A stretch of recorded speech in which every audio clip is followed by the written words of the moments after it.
awood waan u leenahay magaalada inaan gallo ka saarana kuwa isku soo urursaday ee Puntland ka yimid kuwa shabaabka ah iyo kuwa argagixisada ku soo duulay ee kala duwan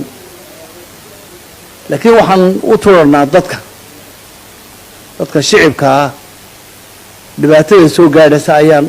uga turanaa dhacdana way ciidamadu way ku teesan yihiin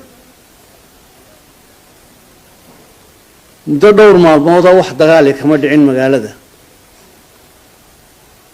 marka laga reebo tuurtuuryo yar oo ciidamada buuraleyda ay isku heleen qolooyin soo korkoraya meelaha dagaalkii ugu dambeeyay 8 cisho ka hor buu dhacay waxaanu ka dhacay galbeedka